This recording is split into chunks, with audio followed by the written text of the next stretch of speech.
Okay, so in this chapter we are going to study कि आपका यहाँ पे क्या क्या डेवलपमेंटल चीजें हुई थी, ठीक है, और कैसे हमारे इंडिया में रिफॉर्म्स हुए थे, ठीक है। And when we talk about reforms we are generally talking here about economic reforms. हम यहाँ पे बात कर रहे हैं इकोनॉमिक रिफॉर्म्स के, ठीक है। तो developmental experience from 1947, 1947 is the date when we attend freedom from the British rule, ठीक है।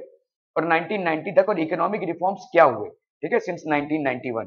थोड़ा सा आपको बैकग्राउंड दे दूं, we all were under the British rule, and when we were under the British rule there was a lot of exploitation that happened, ठीक है। otherwise we were rich, ठीक है। हम एक एग्रेरियन इकोनॉमी के थे और हमारा एग्रीकल्चरल आउटपुट बहुत अच्छा था as compare to the rest of the world at that point of time. But when the Britishers came in they started exploiting our resources. तो हमको उसको फीडर इकोनॉमी बोलते हैं, ठीक है। We call this as India became a feeder economy. इसके पहले India एक स्ट्रॉन्ग इकोनॉमी थी, लेकिन once the Britishers arrive they came with the sole purpose of doing business, ठीक है। और इन्होंने देखा कि यार इनके पास नेचुरल रिसोर्सेज अच्छे हैं, ठीक है। हमारे नेचुरल रिसोर्सेज को ड्रेन आउट करके वो ग्रेट ब्रिटेन में लेकर गए और वही प्रोडक्ट्स बनाकर फिर हम ही को बेचा, ठीक है। So our economy was basically supporting them. हमारी इकोनॉमी उनको फीड कर रही थी, ठीक है। So that is the reason we are called as feeder economy. India behaved as a feeder economy under the British rule, ठीक है। तो we are going to understand certain aspects. इसके बाद जब वो चले गए तो और ज्यादा परेशानियां हमको हुई, क्योंकि इन 200 सालों में उन्होंने हमको लूटा, और इस कदर लूटा कि हमारे पास कुछ बचा नहीं, ठीक है। So it's very difficult under the stressful political situations. Hindu Muslim के राइट्स चल रहे थे उस टाइम पे, तो उस टाइम पे अपने आप को स्टेबलाइज करना और वापस आना as a country was very difficult. तो बहुत सारे इकोनॉमिक रिफॉर्म्स लिए गए, 5 इयर्स प्लान्स आए, ऐसा चलता रहा। और चलते चलते हम आए 1990 पे। 1990 तक हमारी हालत बहुत खराब हो चुकी थी। हम इकोनॉमिकली बहुत ही ज्यादा दूसरे नेशन से, आज जैसे पाकिस्तान की हालत है, ऑलमोस्ट हमारी हालत भी उसी तरह थी, ठीक है। We had quite a number of wars. We had a war with China, we had 3 wars with Pakistan. So जब भी वॉर होता है तो हमारा इकोनॉमी में ड्रेन आउट होता है, ठीक है। 1990 तक हालत इतनी खराब हो चुकी थी कि हमारे पास गोल्ड रिजर्व्स भी बचे नहीं थे। हमने आईएमओ से पैसे मांगे, इंटरनेशनल मॉनेटरी ऑर्गेनाइजेशन, और जब हमने पैसे मांगे तो उन्होंने बोला देखिए हम पैसे आपको नहीं दे सकते। इसलिए नहीं दे सकते, जो वर्ल्ड बैंक है उन्होंने बोला कि हम पैसे आपको नहीं दे सकते क्योंकि आपका रिटर्निंग कैपेसिटी नहीं है। आपकी जो देश की हालत है, आज अपन आप पैसे उधार पे लोगे, अपने देश में जो भी डेवलपमेंट कार्यक्रम के लिए आप लेना चाहते हो लीजिए, लेकिन you don't have the capacity to pay back, तो we can not give you this loan, ठीक है। तो इंडिया के पास ये लास्ट होप था, ठीक है। और इंडिया के पास सिर्फ इतने ही गोल्ड रिजर्व्स थे और इतना ही पैसा था कि अगले 15 दिन तक वो देश को चला सके। बहुत हालत खराब थी, ठीक है। तो आईएमएफ ने बोला लेकिन उदास मत होइए, एक हमारे पास तरीका है, ठीक है। तरीका ये है कि आप ग्लोबलाइजेशन को अडॉप्ट करें। इसके पहले क्या था, हमारे यहाँ पे लाइसेंस राज था, ठीक है। लाइसेंस राज मतलब, मैं आपको चैप्टर का बैकग्राउंड दे रहा हूँ, ठीक है। अभी लाइसेंस राज मतलब क्या होता है, एक छोटी सी दुकान खोलने के लिए भी आपको सरकारी दफ्तरों के इतने चक्कर काटने पड़ेंगे कि आपके जूते घिस जाएंगे, ठीक है। छोटी सी किराने की दुकान भी। तो बिजनेस फेवरिंग इकोनॉमी नहीं था। जैसे आज की तारीख में आपकी पीढ़ी में almost everybody is thinking about opening और रादर स्टार्टिंग अ स्टार्टअप, क्योंकि बिजनेस फेवरिंग इकोनॉमी है। आपको दिख रहा है कि लोग शायद बिजनेस करके ज्यादा पैसा बना रहे हैं।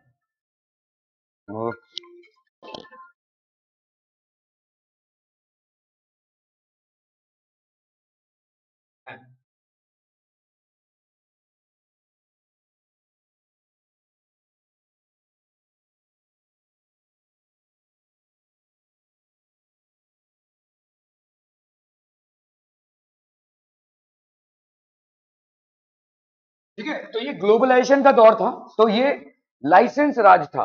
लाइसेंस राज मतलब बिजनेस को सपोर्ट करने वाला इकोनॉमी नहीं है, ठीक है। लोगों के जूते गिर जाते थे छोटे छोटे लाइसेंसों पे। तो इन्होंने बोला कि यार आप अपना ना बिजनेस के पॉलिसीज को थोड़ा रिलैक्स कीजिए, बड़ा ही आपको बिजनेस सपोर्टिव इकोनॉमी नहीं है। और हमारे टाइम पे या हमसे थोड़ा और आगे भी ऐसा एक टाइम था जब लोग सिर्फ सरकारी नौकरी पाने की कोशिश करते थे, ठीक है।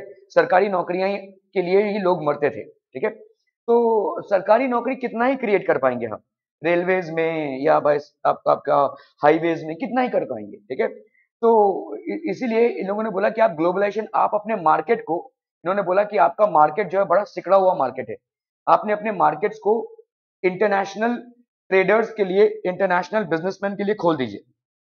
जितना आप अपने मार्केट्स को खोलेंगे उतना ही बाहरी देश भी आपके मार्केट्स को, आपके प्रोडक्ट्स के लिए मार्केट्स को खोलेंगे, ठीक है। इससे आपका ग्लोबल ट्रेड बढ़ेगा, ग्लोबल प्रेजेंस बढ़ेगा और इससे आपका पैसा भी आएगा। जैसे मैं आपको एक एग्जांपल दूं कि अगर आपके सामने आज कोई नाइकी का शू पहन के जाता है, ठीक है, तो कोई अचरज भरी बात नहीं है, किसी भी शॉप में आपको मिल जाएगा, ऑनलाइन ऑर्डर करेंगे तो भी मिल जाएगा, सेम डे डिलीवरी भी हो जाएगी। हमारे टाइम पे या पहले के जमाने में नाइकी का शू अगर किसी के पास है तो इसका मतलब उसके फैमिली से कोई ना कोई तो अमेरिका गया हुआ, जिसकी वजह से वो लाया है। तो आप समझ रहे हैं इस बातों को। उस टाइम पे सिर्फ एक ही ग्लोबल कंपनी हुआ करती थी, वो थी पेप्सी, ठीक है, बस, और कोई बाहर का कंपनी नहीं था यहाँ पे। तो यहाँ पे नाइकी जो अपना प्रोडक्ट बेच रही है, इसका मतलब कोई अमेरिकन आके आपको अपना प्रोडक्ट नहीं बेच रहा है ना। नाइकी क्या करेगा भाई साहब, नाइकी आपका यहाँ पे एक शोरूम डालेगा या अपना एक फैक्ट्री आउटलेट डालेगा या अपना एक प्रोडक्शन हाउस डालेगा। इन सब में कौन लोग होंगे, इंडियंस ही तो होंगे। जो सेल्स करेंगे वो भी इंडियन होंगे, जो प्रोडक्शन करेंगे वो भी इंडियन होंगे, जो डिस्ट्रीब्यूटर्स होंगे वो भी इंडियन होंगे, जो लॉजिस्टिक्स हैंडल करेंगे, जो ट्रांसपोर्ट हैंडल करेंगे वो भी इंडियन होंगे। तो सबका पैसा आ रहा है। हाँ, Nike as a foreign company कमा रहा है, लेकिन ये लोग भी तो साथ पे साथ, इनको भी तो जॉब्स मिल रहा है, इनका भी तो कमाई हो रहा है। वो लोग जो, जिनके पास धंधा नहीं था, काम नहीं था, इनका भी काम धंधा बढ़ा, ठीक है। तो ग्लोबलाइजेशन ने हमें बचा लिया। आज की तारीख में आप जो चैन की सांस थोड़ी ले पा रहे हैं वो इसलिए है क्योंकि ग्लोबलाइजेशन आया है, हमने ग्लोबलाइजेशन को अडॉप्ट किया है। आईएमओ ने बोला हमारे पास पैसे नहीं आपको देने के लिए, लेकिन अगर आप इसको करेंगे तो आप खुद ही खुद स्ट्रांग हो जाएंगे, ठीक है। और लगभग 4-5 सालों में हम स्ट्रांग होकर उभरे, ठीक है। So this is a little background of what we are going to study. Development experience 1947 is when we attained freedom till 1990. So we will see how drastically India's economy dropped and dropped and dropped till we were almost on the bank of getting bankrupt, ठीक है। हमारा दिवालिया निकल चुका था 1990 में। उस time पे रिफॉर्म्स आए और उस टाइम पे हमारे फाइनेंस मिनिस्टर थे doctor Manmohan Singh. He was also the prime minister of India before Narendra Modi took over, ठीक है। And he was one of the most हम बोल सकते हैं बहुत ही फाइनेंस के बारे में जिनको ज्यादा से ज्यादा डिग्रियां हैं और नॉलेज भी है। तो उन्होंने बोला yes, globalisation is what we should be going for, ठीक है, and that's what changed the India's economy, ठीक है। सो यहाँ पे India economy on the eve of independence, ठीक है, common goals of 5 year plans. तो ईव ऑफ इंडिपेंडेंस मतलब जिस दिन हमारा इंडिपेंडेंस हुआ तो हमने कुछ गोल्स रखे और ये 5 साल के गोल्स थे, ठीक है। अभी देखो, जैसे आप मिनिस्ट्री में हैं या आप गवर्नमेंट में हैं, आप चलो सरकार बना लिया आपने, अभी आप बोलेंगे यार वहां पे ना एक पेट्रोल पंप होना चाहिए, अरे यार वहां पे ना एक रास्ता होना चाहिए, अरे वहां पे एक हाईवे बिल्ड कर लें क्या, अच्छा वहां पे रेलवे से। तो ये सब ना आपको इधर उधर खींचेगा, सारी चीजें डेवलपमेंटल की हैं, लेकिन आप फोकस्ड नहीं है किस पे काम करना है कि प्रोडक्टिविटी ज्यादा बढ़े। तो एक कमेटी बनाई गई और इस कमेटी ने बोला कि यार हम 5 ईयर के टारगेट्स रखते हैं, इन 5 सालों में हम इन चीजों को टारगेट करेंगे, अगले 5 सालों में हम दूसरे चीजों को टारगेट करेंगे, अगले 5 सालों में हम दूसरे चीजों को टारगेट करेंगे। तो ऐसे 5 ईयर्स प्लान बने लगे। जैसे कहीं पे आपने एजुकेशन को टारगेट किया और साथ ही साथ आपने भाई साहब लेट्स से ट्रांसपोर्ट को टारगेट किया, ठीक है, रोड्स एंड हाईवेज को टारगेट किया, रेलवेज को ट्रांसपोर्ट, कहीं पे आपने कम्युनिकेशन को टारगेट किया, रेलवेज को टारगेट किया। सो इस तरह से एक चैनलाइज तरीके से हम 5-5 सालों के टारगेट रखने लगे, ठीक है। So Indian economy on the eve of independence, on the eve of independence मतलब जिस दिन हमको आजादी मिली, common goals of 5 year plans. तो सरकार ने बोला यार जब तक हम ये 5 ईयर प्लान ना इंप्लीमेंट कर लें, हम इन्हीं 5 मतलब हर 5 सालों में इन चीजों पे हम फोकस करेंगे। एक बार इसका हुआ तो दूसरे 5 सालों में हम दूसरी चीजों पे फोकस करेंगे, ठीक है। हम हर जगह पे ऐसे डायरेक्शनलेस नहीं घूम सकते, ठीक है, क्योंकि हमारी इकोनॉमी अभी डाउन ट्रॉडन है और खराब होती जा रही है, इसकी हालत बद से बदतर होती जा रही है। तो इसीलिए इन्होंने 5 साल के टारगेट्स बनाए, ठीक है, common 5 year plans. Economic reform since 1991, 1991 जैसे मैंने आपको बोला वो दौर था जिसने इंडिया का बिजनेस जो सिनेरियो है या इंडिया में जो इकोनॉमी की कंडीशन है उसको इंप्रूव की और बहुत ड्रास्टिकली इंप्रूव की, ठीक है, बहुत ही ड्रास्टिकली इंप्रूव की। क्योंकि अगर हमने ग्लोबलाइजेशन नहीं अपनाया होता तो हम अभी तक डूब चुके होते, ठीक है, और बहुत बुरी तरह से डूब चुके होते, ठीक है। Okay, so Indian economy on the eve of independence. So first we'll talk about what happened in 1947. Okay, on the eve of independence. Before the British enter into the India, ठीक है, India was a prosperous economy. भाई अच्छा खासा हंसता खेलता देश था हमारा, ठीक है।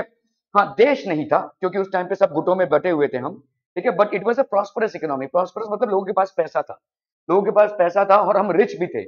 And independent, self reliant and prosperous economy, हम आत्मनिर्भर थे, ठीक है। And we were a prosperous economy as well, we were basically thriving, ठीक है। और ये क्यों था? क्योंकि हमारा जो एग्रीकल्चर था काफी सपोर्टिव था, ठीक है। सो एगेरियन इकोनॉमी था हमारा। एगेरियन इकोनॉमी मतलब अच्छा खासा एग्रीकल्चरल प्रोडक्टिविटी था और इसमें हम काफी इंप्रूव भी कर रहे थे। We were improving a lot, so we had an agrarian economy, ठीक है।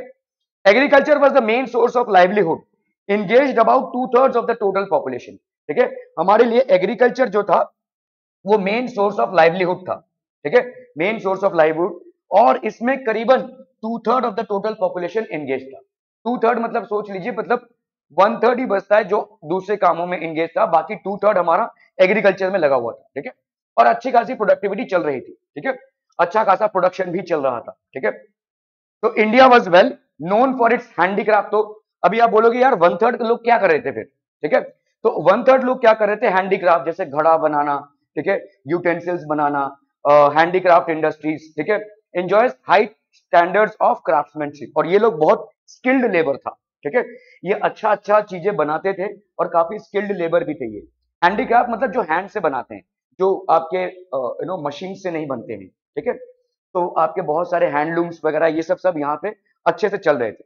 तो जैसे आपके कारपेंटर हो गए, प्लस आपके भाई साहब हैंडलूम इंडस्ट्री हो गई, पॉटर मेकर इंडस्ट्री हो गया। तो ये सारा जो था, ये सारा बहुत इंप्रूवमेंट में था, ठीक है। However during the British rule, Britishers क्यों आए थे? धंधा करने आए थे, अपने कंट्री को भाई साहब प्रॉस्परस बनाने आए थे। So when they came into India, they were least bothered about how India would be, ठीक है।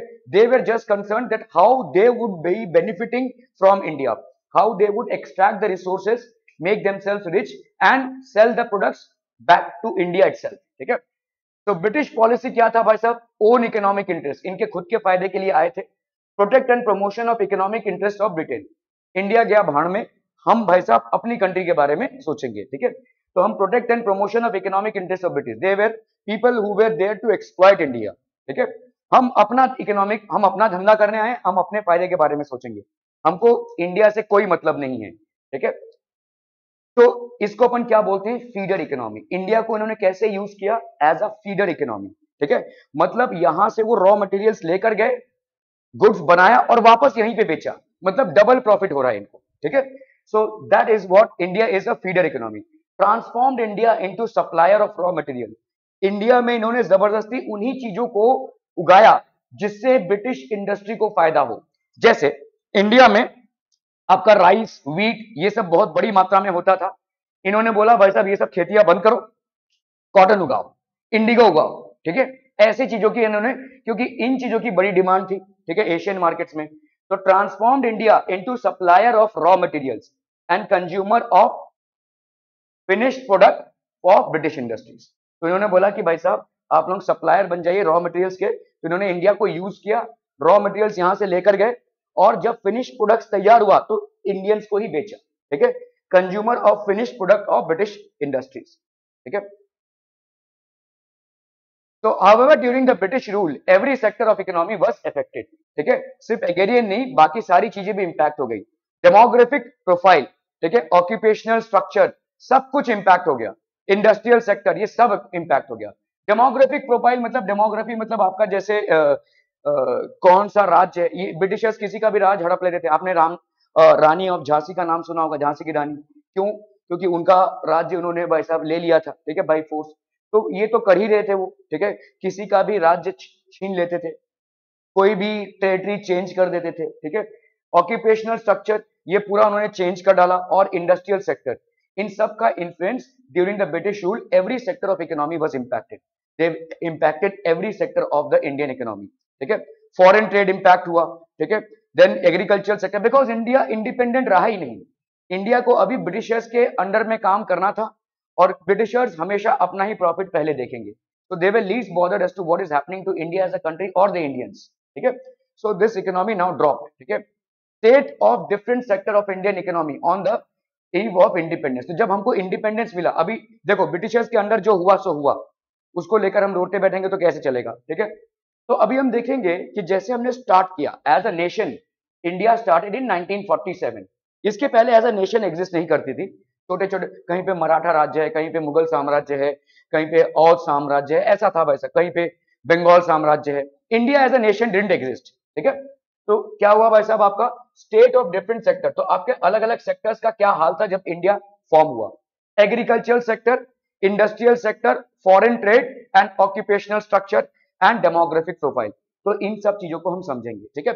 एग्रीकल्चर सेक्टर का क्या हाल था, इंडस्ट्रियल सेक्टर का, फॉरेन ट्रेड का, ऑक्यूपेशनल स्ट्रक्चर का और डेमोग्राफिक प्रोफाइल का, ठीक है। So let's talk about the state of agriculture first, ठीक है। Nearly 85% of the country's population lived mostly in villages and derived livelihood directly or indirectly from agriculture. तो भाई साहब इंडिया का 85% जो था वो कहां पे रह रहा था, it was basically staying in these villages और एग्रीकल्चर से ही जुड़ा हुआ था। डायरेक्टली और इनडायरेक्टली मतलब कैसा, डायरेक्टली मतलब एग्रीकल्चर के प्रोडक्ट्स को बनाना और बेचना, ठीक है, ये हो गया डायरेक्ट, मतलब क्रॉप्स का कल्टीवेशन करना, ठीक है। और इनडायरेक्ट मतलब जैसे गाय भैंस पाला है आपने, तो गाय भैंस का दूध आप बेच रहे हैं, तो ये इनडायरेक्ट हो गया, ठीक है। सो डायरेक्टली या indirectly mostly the source of income for approximately 85% of the entire country of India was through agriculture, ठीक है। तो ये हमारा मेन सोर्स ऑफ इनकम था, ठीक है। But the agriculture sector was stagnant. तो एक टाइम के बाद स्टैग्नेंसी आ गई। स्टैग्नेंसी मतलब देखो कोई चीज ऐसे डेवलप हो रहा है, ग्राफ में अगर आप देखोगे तो ऊपर जा रहा है, लेकिन यहां पे क्या हो गया था, स्टैग्नेंसी आ गई थी, कोई डेवलपमेंट नहीं हो रहा है, ठीक है। The production is not increasing during the pre British period, the condition of Indian agriculture was not at all satisfactory.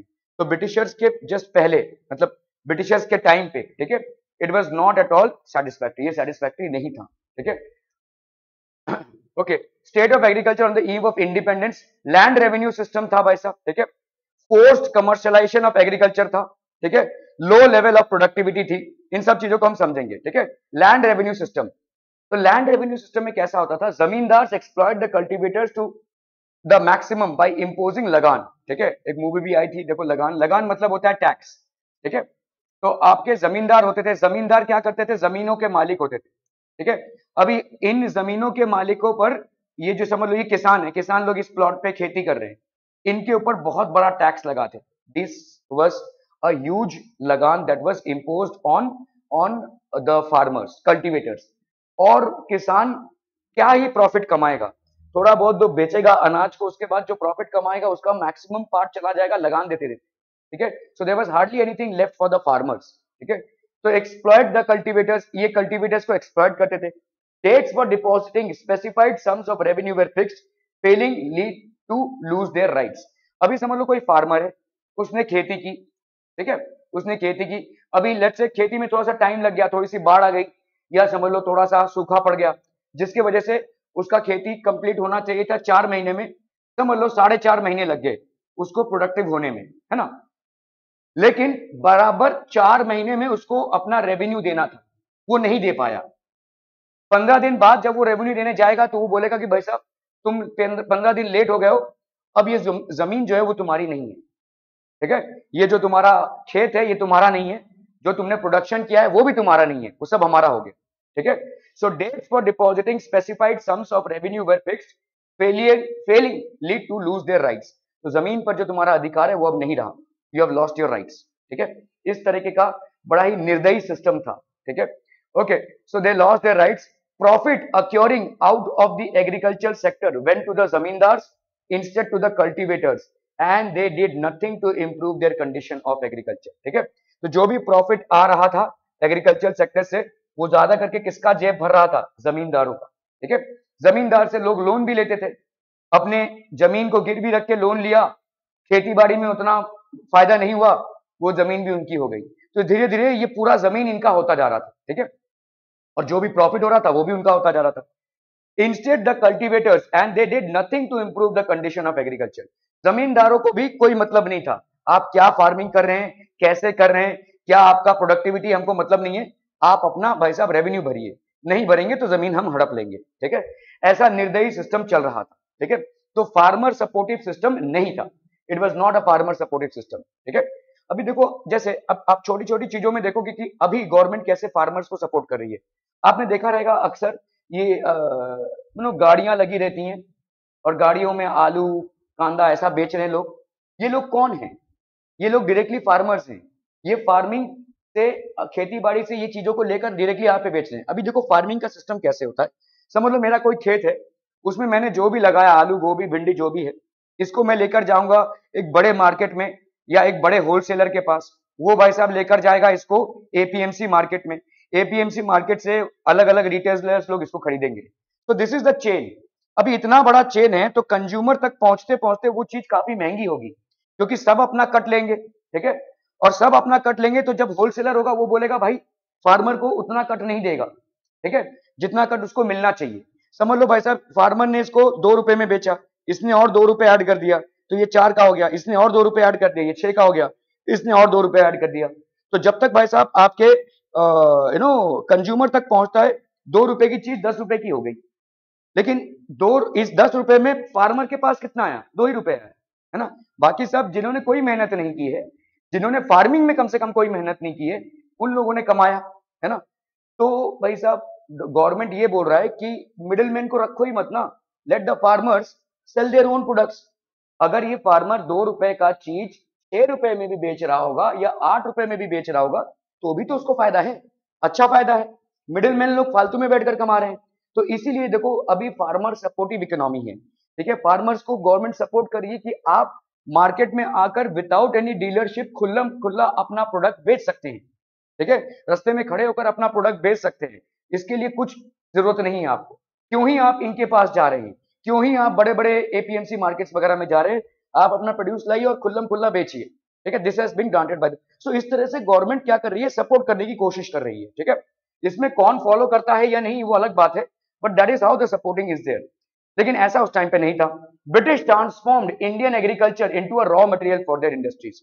अभी इंडिया में जो भी उत्पादन उस टाइम पे हो रहा हो, ब्रिटिशर्स ने सब पे रोक लगा दी। हमको भाई साहब हमारा रॉ मटेरियल चाहिए। उस टाइम पे दो चीजें थी। उस टाइम पे चल रहा था इंडस्ट्रियलाइजेशन, और ग्रेट ब्रिटेन भाई साहब इंडस्ट्रियलाइज हो रहा था। फैक्ट्रीज और आपके जो है तो बड़े बड़े यूनिट्स डेवलप हो रहे थे, बड़े बड़े मशीन्स लग रहे थे। उनको चाहिए था रॉ मटेरियल्स। रॉ मटेरियल्स में कॉटन एक था और दूसरा था इंडिगो। ठीक है, कॉटन और इंडिगो। इंडिगो जो है वो बहुत फेमस था उस टाइम पे यूरोपियन ट्रेडर्स में। ठीक है, इंडिगो एक नील की खेती बोलते हैं हम इसको।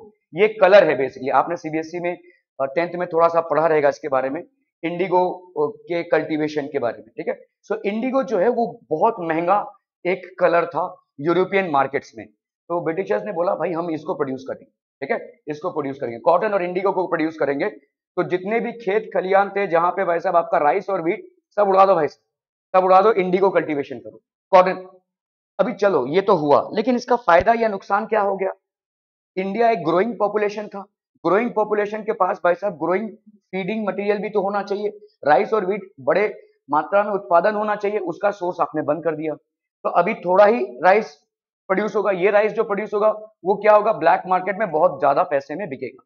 ठीक है, तो लोग भाई साहब ब्लैक मार्केटिंग करने लगे, इसका पैसा बढ़ाने लगे, तो ये सब तमाम चीजें होने लगी। ठीक है, लेकिन ब्रिटिशर्स ने ये सुना नहीं।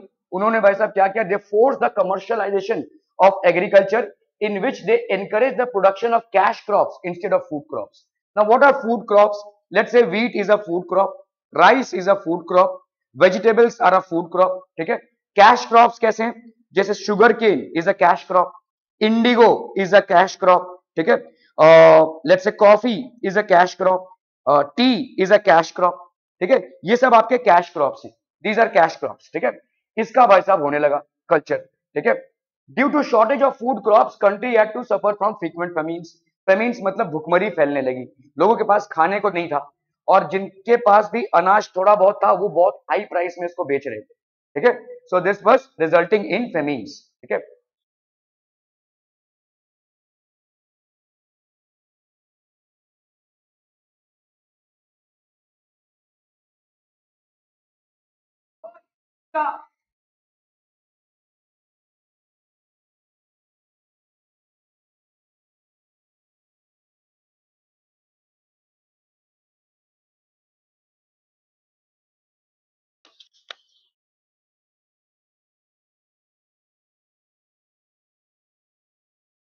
वापस भी जा रही हो?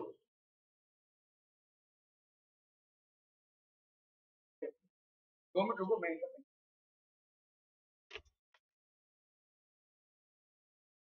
Okay, so due to shortage of food crops, country had to suffer from frequent famines. Famines मतलब क्या होता है? बहुत सूखा पड़ना और भुखमरी फैलना। ठीक है, लोगों के पास पैसा खाने को नहीं है क्योंकि इनसे जबरदस्ती का कुछ और ही क्रॉप्स उगा रहे हैं। ठीक है, so these were things that were happening.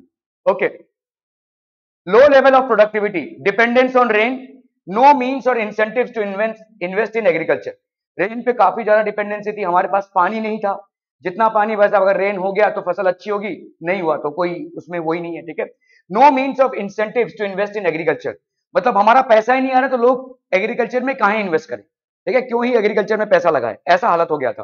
ठीक है, okay. Low levels of technology, अभी देखो जैसे आज की तारीख में आप क्या क्या यूज कर रहे हो, अलग अलग ड्रिप इरिगेशन मेथड यूज कर रहे हो, यू आर यूजिंग ट्रैक्टर्स। ठीक है, ये सब तभी नहीं था। ठीक है, खेती बिहारी मजदूर जो थे उन्हीं से एग्रीकल्चर होता था, टेक्नोलॉजी का कोई इंफ्लुएंस नहीं था एग्रीकल्चर में। तो these were the things. Lack of irrigation facilities, irrigation facilities नहीं था, मतलब सिर्फ जो ऊपर से पानी बरस रहा है उसी पे डिपेंडेंसी था। ठीक है, तो lack of irrigation facilities, negligible use of fertilisers, almost no use of fertilisers था, कोई फर्टिलाइजर का यूज ही नहीं था। आज की तारीख में जो आपकी खेती बाड़ी हो रही है उन सब में इन सब चीजों का बहुत ज्यादा यूज हो रहा है, इरिगेशन फर्टिलिटीज प्लस आपके भाई साहब टेक्नोलॉजी, जैसे आपका अच्छे सीड्स का यूज होना, हाइब्रिड वैरायटी। क्या हुआ इसमें, एक जन बैठ जाओ ना, क्यों तीनों ऐसे बैठे हुए हो।